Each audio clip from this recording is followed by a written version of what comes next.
Bismillahirrahmanirrahim. Dear students, this is our second lecture of labor law and practices. In lecture number 1, we have studied the introduction of the Industrial Relation Act 2012, its purpose for making, its enforcement, and lastly, we have discussed many of the terminologies, legal terminologies, which are mentioned in the section 2 of this act. To understand the further sections, further topics. So, today's topic is, in lecture number 2, the topic is trade union. Registration of trade union, the requirement for registration, and the process of registration of a trade union. Definition हमने last time trade union की last lecture में पढ़ी, आज दोबारा पढ़ेंगे ताकि उसी से ही आगे जो टॉपिक है हमारा वो स्टार्ट हो सके. So trade union means any combination of workman formed for the purpose of securing and defending the interests, rights of the workman in any industry or establishment, and includes an industry-wise federation. This is the general definition of a trade union. कि एक trade union बनाई जाती है worker या workman को defend करने के लिए, उसकी एम्प्लॉयमेंट को सिक्योर करने के लिए, उसके राइट्स के तहफ़्फ़ुज़ के लिए. जबकि इंडस्ट्रियल रिलेशन एक्ट 2012 का सेक्शन 2 इस बारे में क्या कहता है तो हमने लास्ट टाइम पढ़ा, दोबारा रिवाइज कर लेते हैं इसे ताकि हमें इसके रजिस्ट्रेशन के रिक्वायरमेंट में आसानी हो. वो कहता है trade union means any combination of workers और एम्प्लॉयर्स. बड़ी इंपॉर्टेंट बात थी लास्ट टाइम, मैंने आपको बताया था कि 3 तरह से ये काम करेगा. वर्कर ऑफ वर्कर्स या worker to worker, workman to workman, employer to employer और एम्प्लॉयर टू वर्कमैन. तो यही बात है, वर्कर और employers formed for the purpose of regulating the relation between workman and employer, workman and workman, employer and employer, for imposing restrictive conditions on the conduct of any trade or business, and includes a federation. And includes a federation.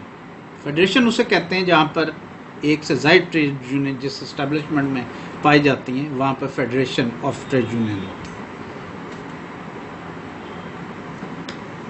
है। I hope यहाँ तक आप लोगों को lecture clear होगा। Next चलते हैं section 3 की तरफ, जो कि बकायदा तौर पर ट्रेड यूनियंस के बारे में। सेक्शन 3 क्या कहता है? ट्रेड यूनियंस किस लिए होती हैं?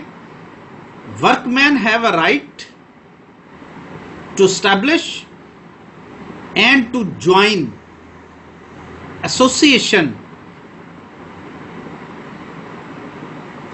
of a persons, and employer also have a right to establish and to join the association of a person, and shall frame its own constitution, shall frame its own constitution, आइन, मंशूर, rules. किस लिए? To work smoothly, to develop relationship between the workman and workman and employer, and lastly employer and employee. This is called section 3 regarding trade unions. कि दोनों को इजाजत है कि दोनों ही, चाहे वो वर्कमैन है चाहे वो एम्प्लॉयर है, वो अपने एस्टैब्लिशमेंट में, अपने इंडस्ट्री में ट्रेड यूनियंस को एस्टैब्लिश कर सकते हैं। ट्रेड यूनियन अगर एस्टैब्लिश है तो उसे ज्वाइन भी कर सकते हैं। ज्वाइन किस लिए करेंगे? एस्टैब्लिश किस लिए करेंगे? To develop the relationship of workman and employee.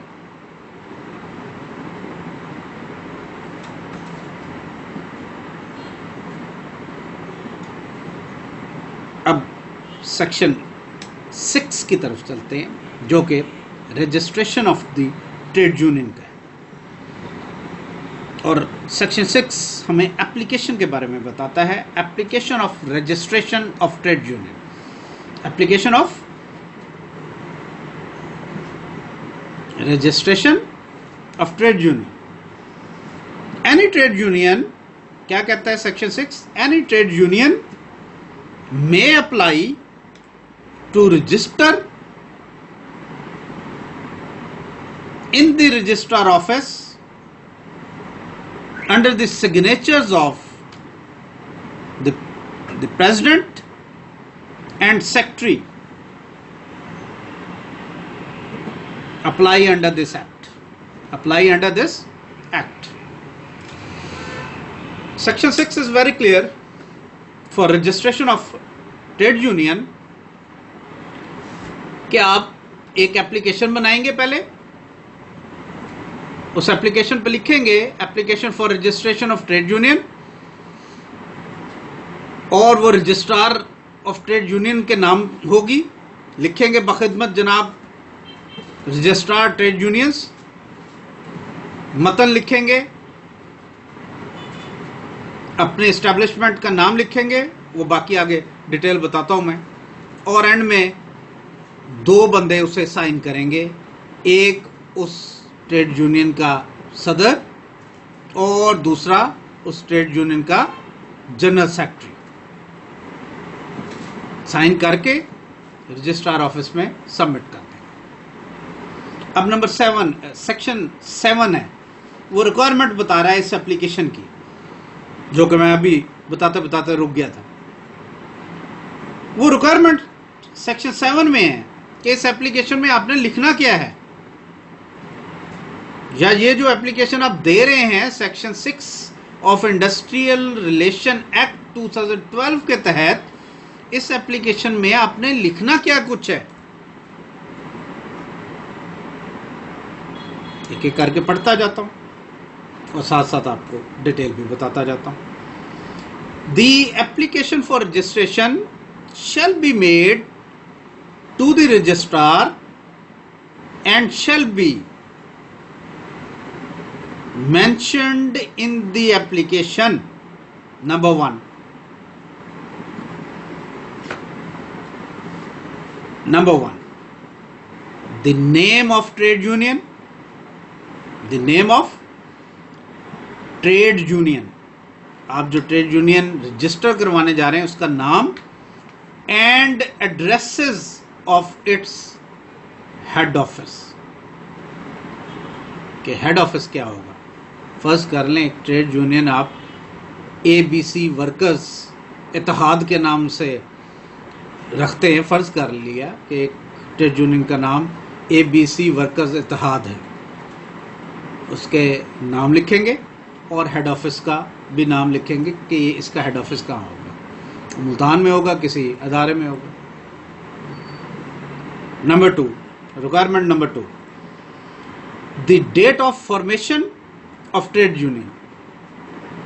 Trade union किस डेट को बनाई गई वो भी उस एप्लीकेशन में लिखना जरूरी है. Number 3, the titles, names, ages, addresses and occupations of the office bearers of trade unions. यानी कि उस ट्रेड यूनियन के जितने ऑफिस बेरर्स हैं, ऑफिसर्स हैं, सदर, सेक्रेटरी, जिसे जनरल सेक्रेटरी कहते हैं, ज्वाइंट सेक्रेटरी, इसके अलावा वाइस प्रेसिडेंट जिसे नायब सदर कहते हैं, नायब सदर, joint secretary, finance secretary, auditor, executive member, जो भी ऑफिस बेरर्स हैं, उनके फुल नेम, उनके एड्रेसेस और जिस अदारे में वो बनाई गई है उस अदारे में वो क्या काम कर रहे हैं, वो मुकम्मल डिटेल, कंप्लीट डिटेल आपको उस एप्लीकेशन में मेंशन करनी. ठीक है.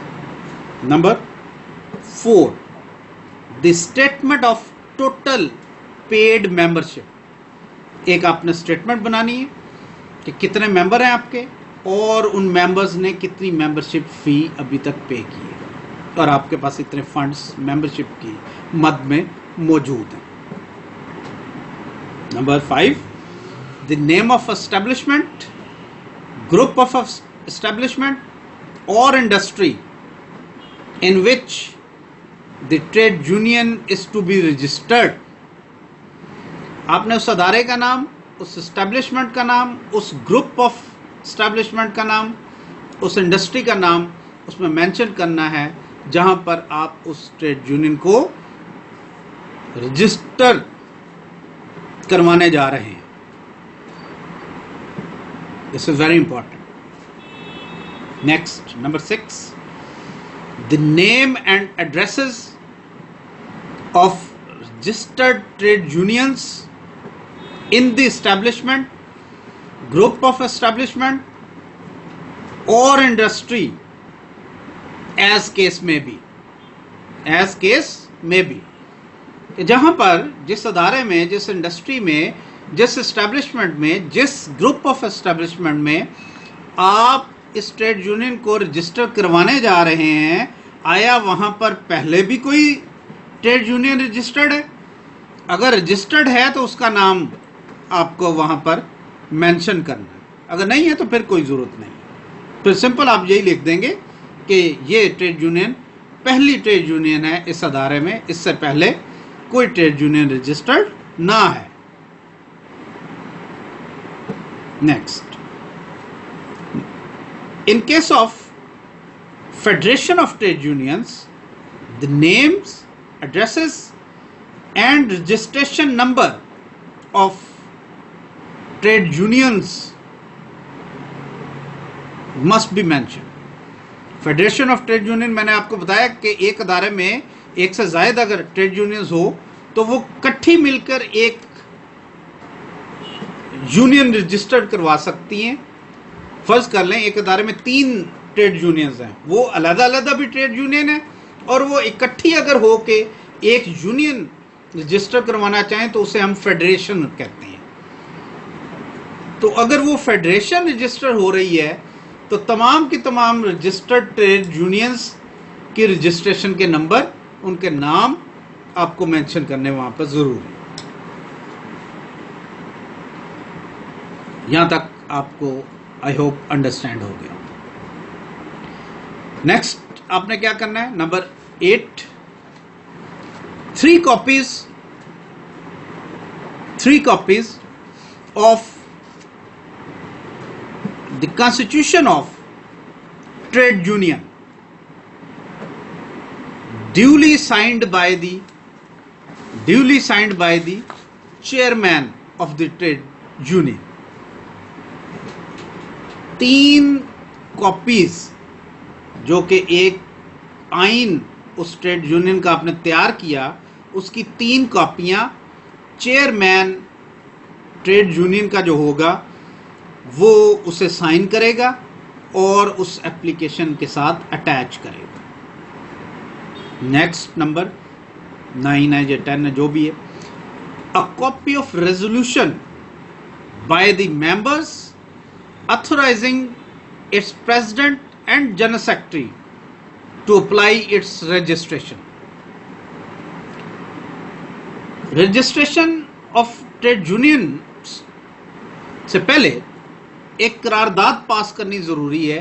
जितने भी मेंबर्स उस ट्रेड यूनियन के हैं वो एक रेजोल्यूशन या करारदाद की सूरत में अपने सदर को और जनरल सेक्रेटरी को ये अथोराइज करेंगे या अथॉरिटी देंगे कि आप इस ट्रेड यूनियन को हमारे बिहाफ पर रजिस्टर्ड करवाएं। एंड लास्ट नंबर सेक्शन 7 का, इन case of federation of trade union a copy of resolution of each trade union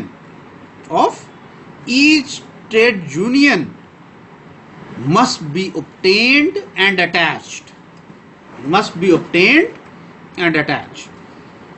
कि जहां पर आप फेडरेशन ऑफ ट्रेड यूनियंस को रजिस्टर करवा रहे होंगे वहां पर जरूरी है कि हर ट्रेड यूनियन अपने तौर पर एक ट्रेड यूनियन रेजोल्यूशन पास करे कि हम एग्री हैं कि एक हमारी ग्रुप ऑफ ट्रेड यूनियंस या federation of trade union register करवाएं। ठीक है जी। सेक्शन 7 में रिक्वायरमेंट थी एप्लीकेशन फॉर रजिस्ट्रेशन की। आई होप आप लोगों को यहां तक कोई डिफिकल्टी नहीं हुई हो।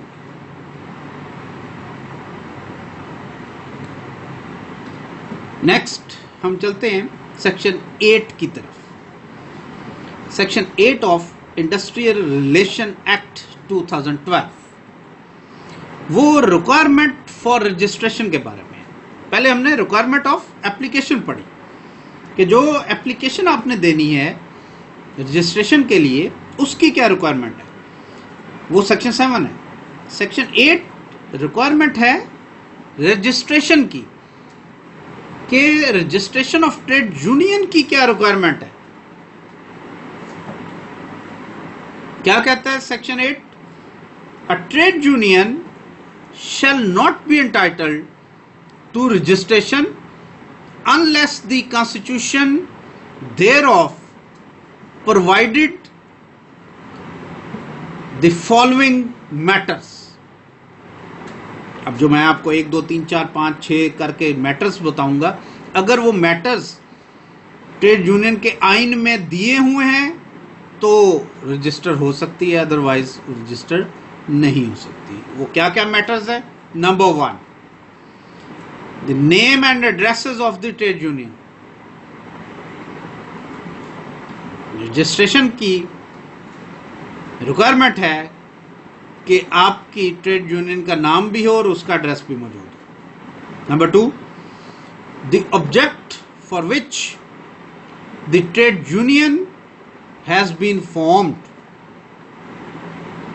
मकसद बताना पड़ेगा कि ये किस मकसद के लिए ट्रेड यूनियन बनाई गई।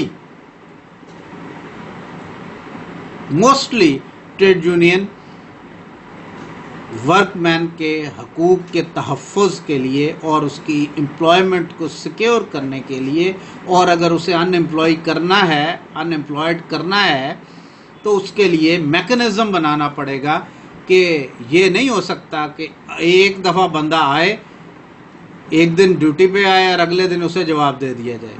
नहीं, इस तरह का मैकेनिज़्म बनवाना ये ट्रेड यूनियन की जिम्मेदारी है। Number 3, the purpose for which funds shall be utilized। Trade union को अगर फंड्स दिए जाएं गवर्नमेंट की तरफ से या अदारे की तरफ से, तो उनकी यूटिलाइजेशन क्या है? ज्यादातर वेलफेयर ऑफ वर्कमैन होता है एंड देयर फैमिलीज होता है। Number 4, the number of persons forming the executive which shall not exceed the limits in the establishment, group of establishment or industry। आपको जो एग्जेक्टिव ऑफिसर्स हैं उनकी नंबर्स देने पड़ते हैं। फर्ज कर ले कि आप 7 नंबर्स देते हैं कि 7 हमारे एग्जेक्टिव होंगे, ऑफिसर्स होंगे और साथ उनके 5 एग्जेक्टिव मेंबर्स होंगे। अब 7 में एक चेयरमैन हो सकता है, एक प्रेसिडेंट हो सकता है, एक जनरल सेक्रेटरी हो सकता है, एक वाइस प्रेसिडेंट हो सकता है, एक जॉइंट सेक्रेटरी हो सकता है, एक फाइनेंस सेक्रेटरी हो सकता है, एक ऑडिटर हो सकता है और इनके साथ 5 एग्जेक्टिव मेंबर्स हो सकते हैं। तो 7 + 5 11, ये आपको नंबर बताने हैं वहाँ पर कि हम 11 से ज़्यादा एग्जेक्टिव के ऑफिसर्स ट्रेड यूनियन के नहीं रखेंगे। Number 5, the conditions under which a member shall be entitled to any benefit. Basic जो पर्पस है ट्रेड यूनियन का, वो तो बेनिफिट ऑफ वर्कमैन ही है। तो वो कौन से ऐसे हालात हैं या कौन से ऐसे सर्कमस्टांसेस होंगे जिनमें के वर्कमैन को कोई बेनिफिट दिया जाएगा, ये मेंशन करना बहुत बहुत जरूरी है। ये रजिस्ट्रेशन की requirement. Number 6, the maintenance of a list of members of the trade union। Registration of trade union के लिए ये जरूरी है कि आप अपने मेंबर्स की जो लिस्ट है, वो 100 हैं, वो 20 हैं, वो 30 हैं, वो 40 हैं, वो 50 हैं, वो जितने भी हैं, वो लिस्ट आपको मेंटेन करनी है और साथ अटैच करनी है। Number 7, the manner in which the constitution shall be amended. कि वो कौन सा ऐसा तरीकाकार होगा जो आइन ट्रेड यूनियन ने बनाया, उसे अमेंड करने का क्या तरीकाकार होगा। जनरली 75% वो लिख देते हैं कि अगर मेंबर्स जो कि 75% मौजूद हों और वो अपनी राय ये दे दें कि फलां शिक को, फलां शर्त को, फलां कंडीशन को अमेंड होना चाहिए या उसमें तरमीम होनी चाहिए, तो वो हो सकती है, या 51% भी हो सकता है। ये आइन बताएगा या कानून कहता है कि आपने उसे तय करना है। Number 8, the safe custody of funds, it's audit and inspection. ये तीनों चीज़ों के लिए क्या तरीक़ाकार होगा। जनरली फाइनेंस सेक्रेटरी इसीलिए रखा जाता है कि फाइनेंस उसके पास हो। ऑडिटर का ओहदा इसीलिए मुतारफ करवाया जाता है कि वो ऑडिट करे, और एक अकाउंटेंट रखा जाता है जो कि अकाउंट्स को मेंटेन करता है। Next, number 9, the manner in which the trade union में बी डिसॉल्व। वो कौन सा ऐसा तरीक़ाकार है जिससे कि एक ट्रेड यूनियन को डिसॉल्व किया जा सकता है या ख़त्म किया जा सकता है। तमाम के तमाम जो मेंबर्स हैं वो राज़ी हों, या 51% मेंबर्स राज़ी हों, या 75% मेंबर्स राज़ी हों, या 64% भी हो सकते हैं। ठीक है। Next, the manner of election of officers and there term, कि किस तरह से इलेक्शन होगा। ओपन होगा, ओपन से मतलब होता है हैंड रेज करके, या सीक्रेट बैलेटिंग होगी, और एक ऑफिस बेरर अगर मुंतखब हो गया है, इलेक्ट हो गया है, तो वो कितने साल के लिए होगा? जनरली 2 साल के लिए होता है। Number 11, the procedure for no confidence, अदम एतमाद अगर किसी ऑफिसर पर है तो उसके लिए क्या प्रोसीजर अडॉप्ट करना पड़ेगा? लिखना पड़ेगा कि अगर किसी ऑफिसर से पर अदम एतमाद है तो उसके खिलाफ अगर 1/3 मेजॉरिटी ऑफ मेंबर्स राय दे देते हैं कि ये हमें नहीं चाहिए या इसे रिमूव किया जाए, तो उसे रिमूव कर दिया जाए। ठीक है जी। This is section number 8, requirement for registration. अब हम आते हैं इसके प्रोसीजर की तरफ। Procedure for registration, procedure for registration हमें सेक्शन 9 बताता है कि क्या प्रोसीजर है जिसे अडॉप्ट करके एक ट्रेड यूनियन को रजिस्ट्रार ऑफ ट्रेड यूनियन के ऑफिस में रजिस्टर्ड करवाया जा सकता है। तो उसमें नंबर 1 है satisfaction of registrar. Satisfaction of registrar, क्या सेटिस्फेक्शन है रजिस्ट्रार की?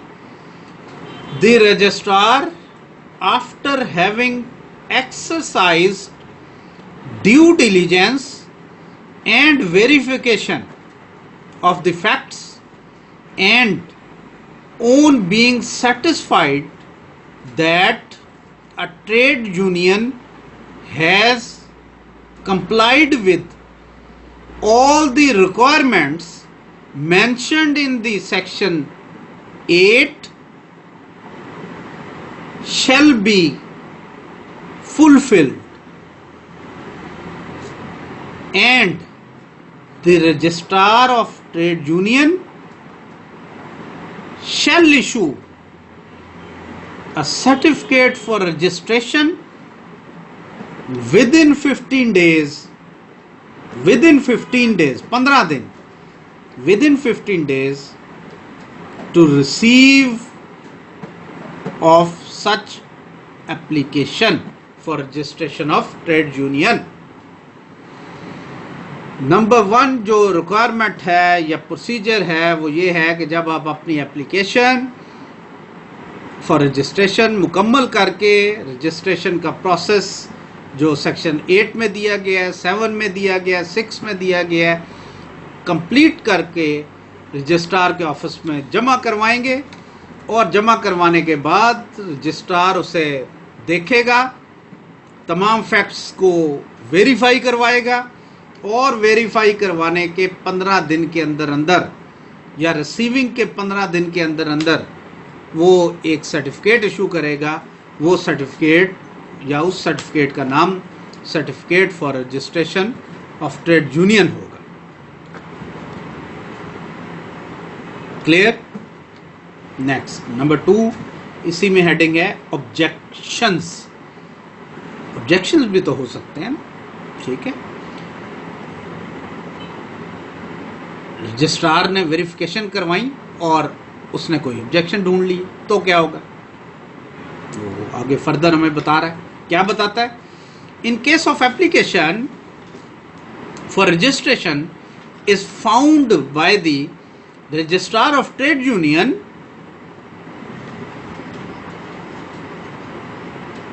is under objection, is under objection in any material of the application, he shall communicate in writing his objection to the trade union within 15 days. Within 15 days from the date of receipt of the application for registration. कि अगर तो वो satisfied हो जाए कि तमाम की तमाम रिक्वायरमेंट पूरी है और कोई ऑब्जेक्शन नहीं है, तो 15 दिन के अंदर अंदर वो रजिस्ट्रेशन का सर्टिफिकेट जारी कर देगा. अगर वो इससे ये समझता है कि कोई एरर है या ऑब्जेक्शन है, तो वो उस ऑब्जेक्शन को 15 दिन के अंदर अंदर ट्रेड यूनियन को कम्युनिकेट करेगा और कहेगा कि आप इस ऑब्जेक्शन को विद इन 15 डेज रिमूव करें और अपनी एप्लीकेशन को सबमिट करें. ठीक है जी. Next, number 3, objections fulfilled, objection removed.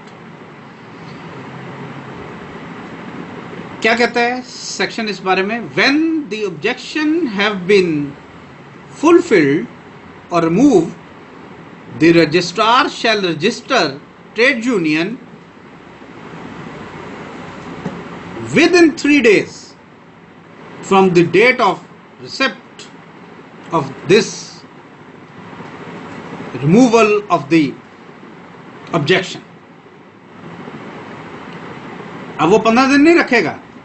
जब 15 दिन के बाद उससे ऑब्जेक्शन को रिमूव करके एप्लीकेशन दोबारा से रिसीव हो जाएगी, तो रजिस्ट्रार ऑफ ट्रेड यूनियन 3 दिन के अंदर अंदर बाउंड है कि वो देखे कि भाई ऑब्जेक्शन रिमूव हो चुका है, अब कुछ बाकी नहीं है, तो 3 दिन के अंदर अंदर certificate of registration of trade union जारी कर देगा. ठीक है जी. Number 4, objection not fulfilled, objection not fulfilled. If objection are not fulfilled in the prescribed time, that is within 15 days, the registrar shall reject the application. Registrar ने objection remove करने के लिए आपको 15 दिन का टाइम दिया और 15 दिन पूरे हो गए. अब रजिस्ट्रार बाउंड नहीं है कि वो आपकी एप्लीकेशन को अपने पास रखे. He is authorise to reject your application after lapse of 15 days. यहां तक क्लियर? नेक्स्ट, इसी सेक्शन में अपील का भी राइट है. Appeal, if application is rejected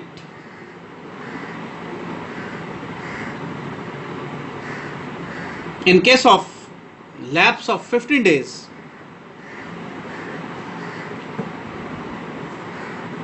the trade union may apply to the labor court for appeal.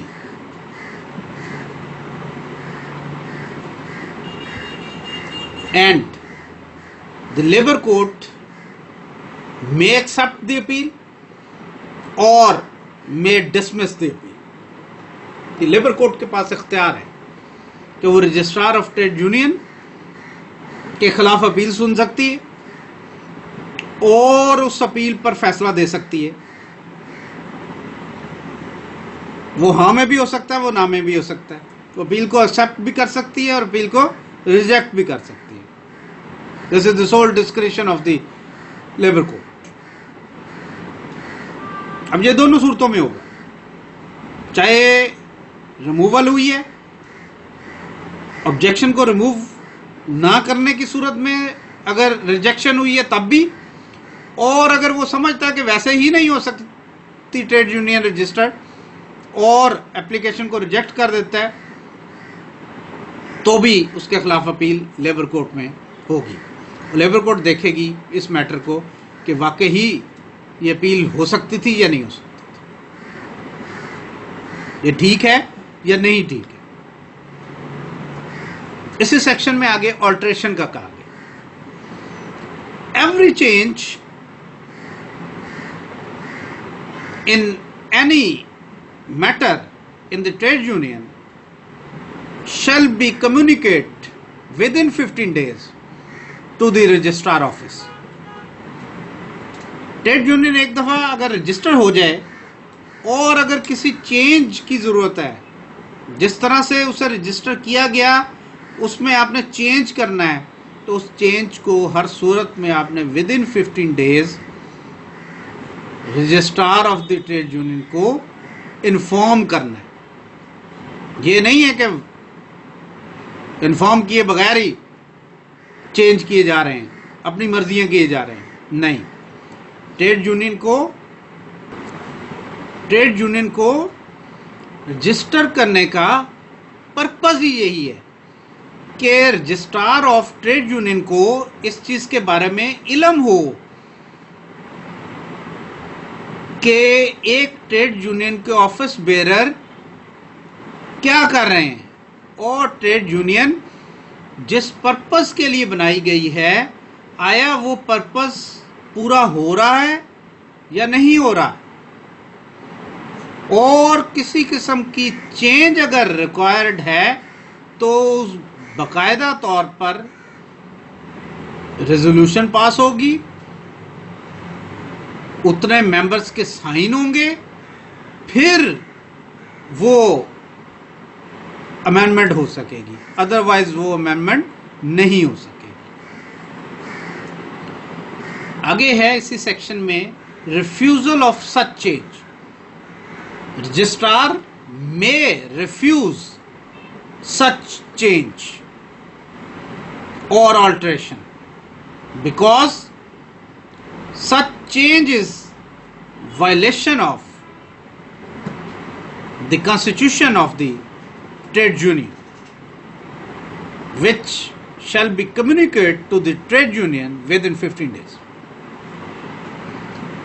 जब आप 15 दिन के अंदर अंदर trade registrar of trade union के ऑफिस में उस चेंज और या अल्ट्रेशन के बारे में गए और उसे इन्फॉर्म किया कि हम आपको इस अल्ट्रेशन के बारे में बताने आए हैं या चेंज के बारे में इन्फॉर्म करने आए हैं, तो रजिस्ट्रार ऑफिस उस मालूमात को या उस अल्ट्रेशन को अपने पास रखेगा और विद इन 15 डेज उसे रजिस्टर करने का पाबंद है या रिजेक्ट भी कर सकता है। जब रिजेक्ट करेगा तो एक ही सूरत हो सकती है कि वो अल्ट्रेशन, वो चेंज वायलेशन है या अगेंस्ट है constitution of the trade union.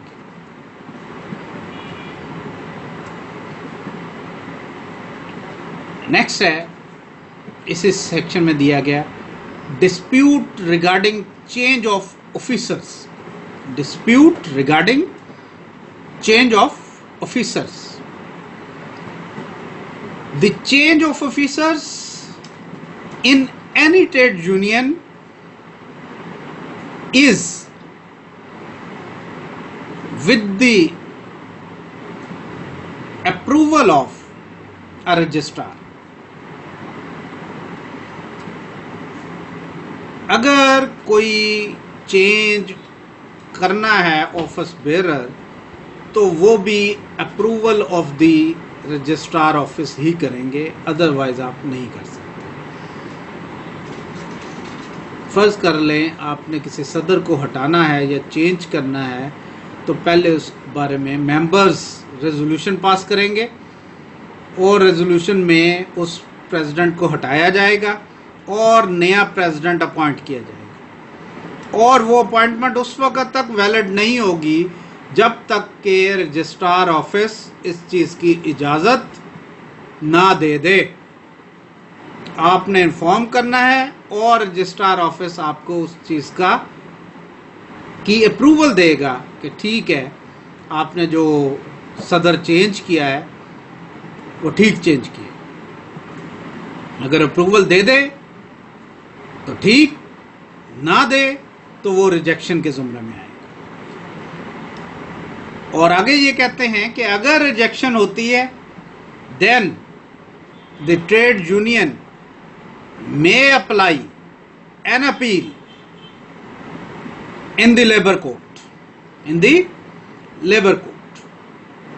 कि अगर रजिस्ट्रार ऑफ ट्रेड यूनियन आपको अप्रूवल दे दे, बहुत अच्छी बात। अगर अप्रूवल नहीं देता तो ट्रेड यूनियन के पास ये राइट हासिल है कि वो रजिस्ट्रार के फैसले के खिलाफ लेबर कोर्ट में अपील फाइल करे, और फिर वही लेबर कोर्ट का ये राइट है, लेबर कोर्ट का ये इख्तियार है। लेबर कोर्ट में एक्सेप्ट द अपील और टू रिजेक्ट द अपील, दोनों सूरतें हो सकती है। अपील को एक्सेप्ट भी कर सकती है और रिजेक्ट भी कर सकती है।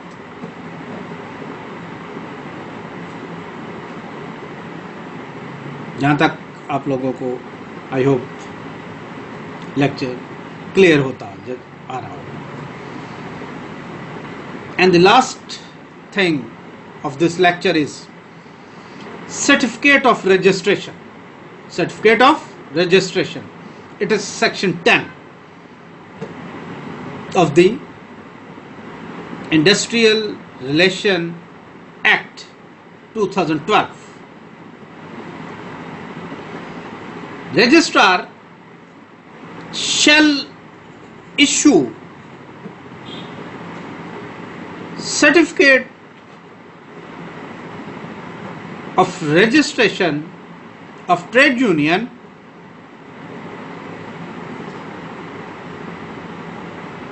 according to the under the section 10 of this act, and such certificate is a conclusive evidence, is, दोबारा रिपीट करता हूं, is conclusive evidence that trade union duly registered under the Industrial Relations Act 2012। यानी कि ये एक सबूत है, certificate इस चीज का कि ट्रेड यूनियन रजिस्टर्ड हो चुकी है, ट्रेड यूनियन रजिस्टर्ड हो चुकी है। कि आपसे कोई पूछे तो वो रजिस्ट्रेशन का सर्टिफिकेट आप दिखा देंगे कि जी ये हमारे पास रजिस्ट्रार ऑफ ट्रेड यूनियन के दफ्तर का सर्टिफिकेट मौजूद है, और ये रजिस्ट्रार के ऑफिस के ट्रेड यूनियन के सर्टिफिकेट का मतलब ये है कि हमारी जो ट्रेड यूनियन है वो ड्यूली रजिस्टर्ड है।